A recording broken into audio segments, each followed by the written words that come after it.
Good morning, everybody. Today we're going to be on episode 7 of Job the Gentile. This will be chapter 4. So this is after Job's been afflicted with the boils. His friends have came over to mourn with him. They've sat for 7 days and 7 nights. No one spoke. Then finally Job speaks, and what he says is basically cursing the day that he was born. He doesn't understand why these things are happening to him. He's basically said, I haven't done anything to deserve this. And so now we have the first response from one of Job's 3 friends, and this is Eliphaz. I'll be reading from the New King James Version, and I have the ESV over on the left-hand side of my screen. I just kind of compare as I'm reading before, after. I just kind of look at a few different translations, but I kind of use the King James as my standard. So here we go, chapter 4. Then Eliphaz the Temanite answered and said, "If one attempts a word with you, will you become weary? But who can hold himself from speaking? Surely you have instructed many, and you have strengthened weak hands. Your words have upheld him who was stumbling, and you have strengthened the feeble knees. But now it comes upon you, and you're weary. It touches you, and you're troubled. Is not your reverence your confidence, and the integrity of your ways your hope? Remember now, whoever perished being innocent, or where were the upright ever cut off? Even as I have seen, those who plow iniquity and sow trouble reap the same. By the blast of God they perish, and by the breath of his anger they are consumed. The roaring of the lion, the voice of the fierce lion, and the teeth of the young lions are broken. The old lion perishes for lack of prey, and the cubs of the lioness are scattered. Now a word was secretly brought to me, and my ear received a whisper of it, and disquieting thoughts from visions of the night. When deep sleep falls on men, fear came upon me, and trembling, which made all my bones shake. Then a spirit passed before my face. The hair on my body stood up. It stood still, but I could not discern its appearance. A form was before my eyes. There was silence. Then I heard a voice saying, "Can a mortal be more righteous than God? Can a man be more pure than his Maker? If he puts no trust in his servants, if he charges his angels with error, how much more those who dwell in the houses of clay, whose foundation is in the dust, who are crushed before a moth? They are broken in pieces from morning till evening. They perish forever with no one regarding. Does not their own excellence go away? They die, even without wisdom." So that's pretty intense right there. We've got Job in the previous chapter saying he doesn't understand why this has happened to him. Excuse me, I'm gonna get a drink real quick. He doesn't understand why this has happened to him. As far as he knows, he hasn't done anything wrong. And then we have Eliphaz with the comeback. First of all, he's like, "If one attempts a word with you, will you become weary?" And then he doesn't even give him time to answer and says, "But who can withhold himself from speaking?" Basically, it doesn't matter. I'm going to tell you what I want, what I feel like I need to say. And he says, "You've instructed many, you've strengthened weak hands, your words have upheld the stumbling, you've strengthened feeble knees. Now it comes upon you, and you're weary." Basically, like, you've helped other people through these same situations. You know what causes this, and you know how to fix this. You know how God works. Why are you being impatient here? Is not your reverence your confidence, and integrity the ways of your hope? Basically, just be confident in God, Remember now, whoever perished being innocent, or where were the upright ever cut off? Even as I have seen, those who plow iniquity and sow trouble reap the same. So here he's basically saying the upright don't get cut off. The innocent don't perish. Only those who plow iniquity and sow trouble reap the same. Basically, you must have sinned, and that's what brought this on.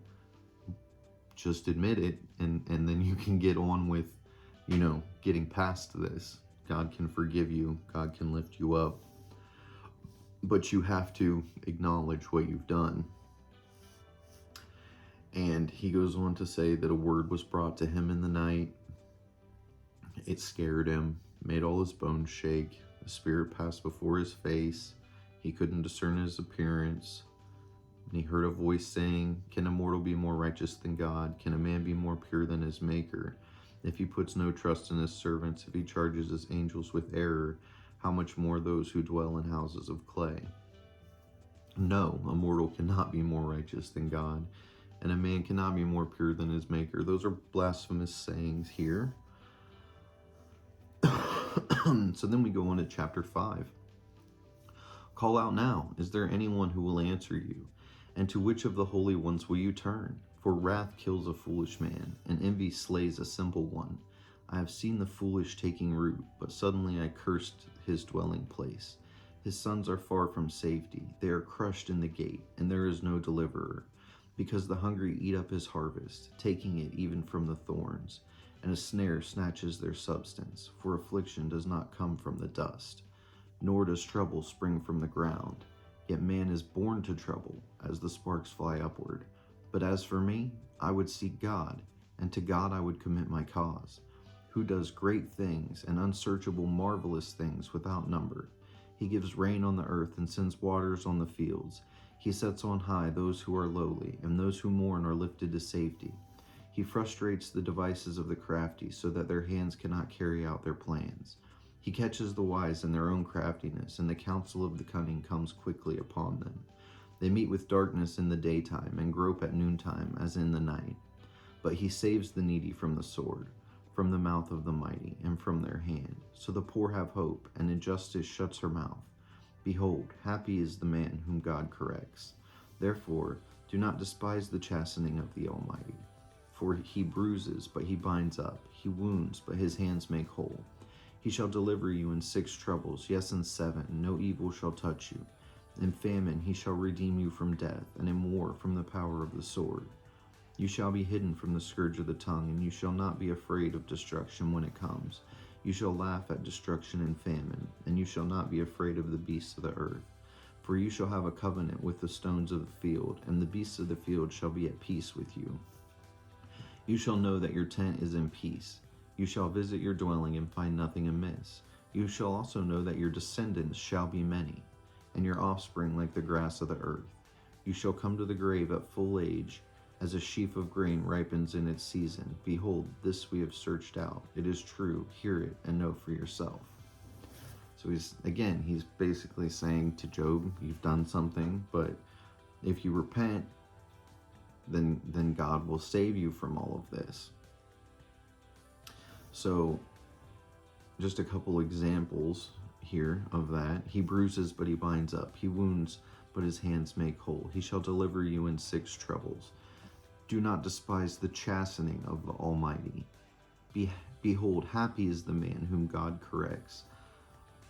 I don't think that Job would disagree with any of this. He just doesn't understand what he's done to need this correction or to deserve this correction.